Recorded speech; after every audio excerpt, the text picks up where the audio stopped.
In music, they talk about the difficult follow-up album.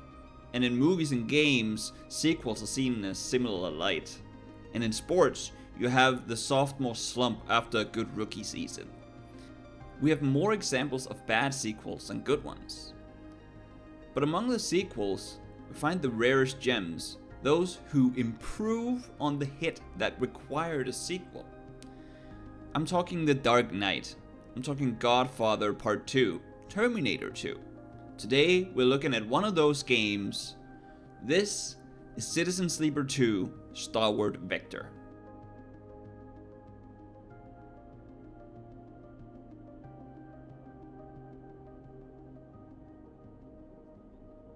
So what is Citizen Sleeper 2? Just like the first game, this is a dice-driven RPG with dense lore, fantastic writing, and an interesting cast of characters. We're once again playing the role of an escaped sleeper, which is an android with a human mind. We have escaped the claws of the one that quote-unquote owns the body we inhabit, and now we are seeking a reboot that may or may not completely sever the connection with the antagonist and reliably save our decaying body. The story continues a nondescript amount of cycles after the ending of the first game, which left the system in disarray. The implosion of the corporate entities like Esnarp and Solheim has left a power vacuum that we find ourselves in the middle of. Criminals, revolutionaries, and corporate leftovers are all jockeying for position, and you find yourself navigating this world. With Lane, the antagonist, on your tail, you try to fight for yourself, but also for the future system that you want to see. For an indie game, Citizen Sleeper was immensely successful. Over 1 million players played the first game, and for a densely written RPG, which some people thought was akin to a visual novel, that is a lot of people. I will say that I do not agree with the first game being a visual novel at all. It was just an RPG with a lot of reading. I quite enjoyed the game mechanics in the original. Most of those have carried over to the sequel. The basics are the same. We roll dice, those dice we use to complete tasks and missions across the belt. The better the dice, the bigger chance we do the task well. Simple stuff. You can choose to either be an operator, a machinist, or an extractor, which gives you advantages in different kinds of skill. But when you get into the story, you quickly realize how much has changed. For one, the whole hacking grid we had beneath the city is gone. Honestly, too often I forgot that it was even there in the first game, so I find this to be a welcome change.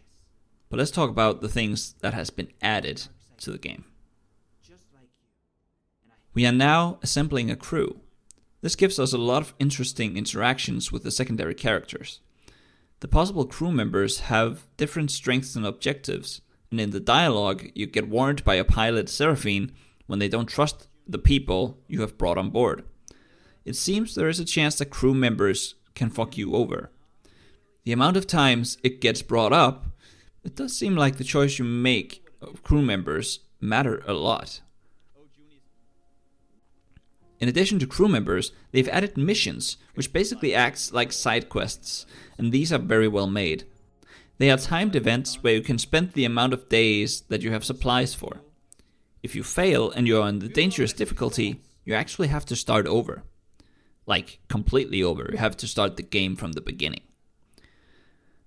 These missions have given the game a new dimension, where you have to decide whether or not to trust a character enough to bring them along for an important mission. For example, do you really trust Eugene, the freelancer with an inescapable debt, to not fuck you over when it really comes down to it? What has also made the game more difficult is the addition of glitch, stress, and push. Dude, we have 2 dice left, one of which is glitched. This replaces a fatigue system from the old game, where you needed stabilizers to stay sane and have all dice available to you. In the sequel, during missions you can push to take your lowest die and improve it, but don't do it too much, because it adds stress, and stress might break your dice, in which case you need them repaired on the rig. So even if it makes you successful on the mission, you might have a problem when you get back with almost no dice and a ton of stress. You gain glitches, which are most likely to fail. This whole dynamic where you have to decide whether it's best to abandon the mission, gamble with pushes, and stress crew members, it creates tension, anxiety. It accentuates the dire state of both the protagonist, but also the belt. The entire belt is in disarray, and there is no time to waste. But are you willing to gamble with your own body shutting down completely in the process? Lastly, there's a ticking clock. Lane. Therefore, you have to travel from station to station with regular frequency, which moves the story along. You have to earn credits for both fuel and supplies. This takes time away from the missions, but also underlines that this is about survival.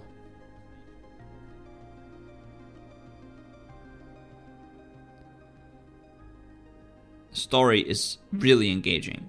Sometimes you have to remind yourself of the larger arc. On the micro scale, you as an individual are on the run from Lane, a criminal who owns the body that you are inhabiting, and who is still somewhat connected to your mind. He's part of the criminal gang Utsubo, who controls Darkseid, which incidentally is also where you need to go to fully reboot. All of this propels the story forward and lends itself to a lot of difficult decisions during the many cycles, but a story isn't gonna draw you in if you don't have interesting characters. The strong suit of Citizen Sleeper is the wide array of characters, and the genuine, believable nature of all of them. Take Junie. Junie is a hacker with a hyper-specific goal in mind, and you get to collaborate with her. She wants to uncover as much data as possible from the old regime and analyze it. This means that she ends up misleading you or keeping important information from you to get you to help her get what she wants. But when you help her, she apologizes, explains herself, and if you forgive her, she stays a part of your crew. She never really compromises on her terms of agreement. At times, they contradict yours, so there's a lot of push and pull. She does, however, show sympathy for you and empathy towards you. But it goes for all the characters that their stories are engaging. Bliss and their battle with finding their own identity, Cadet who accidentally came across an insanely important data drive and now is being hunted by the establishment, Eugene who's in debt to a very scary individual and is now trying to get a treasure before the one they are indebted to, Seraphine trying to find his sister he hasn't seen since childhood. The list goes on. The dialogue of every character speaks into their bigger goals, which makes every talk feel important. The writing is next level. Every word is with intent. If you want to get into dense sci-fi writing like Frank Herbert's Dune and stuff like that, this is a great place to start. Let this be your gateway to the stars, so to speak.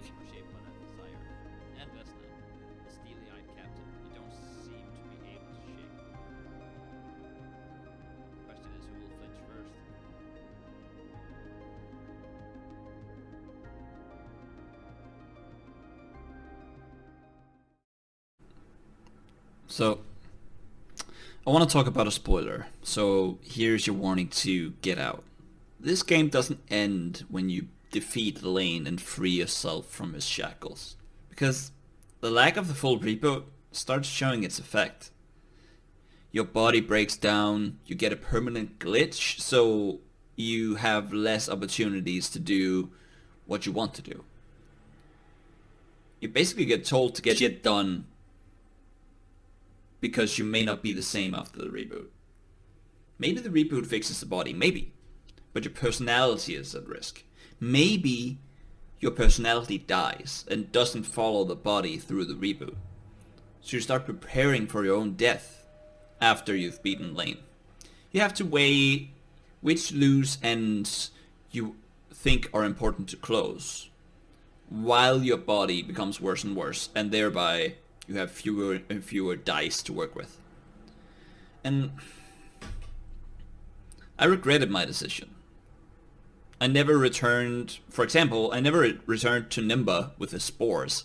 So, because I thought I would get another chance. I don't know, when I played it live, I thought I would get another chance to get back to the far spindle and help out the the ones less fortunate. So many small missions I just didn't finish because I was like, yeah, I mean, it's a reboot. I might actually get back here. So I read the finishing dialogue. I stopped. I was stunned. I did this on stream and I didn't know what to say, so I'll show you that moment here.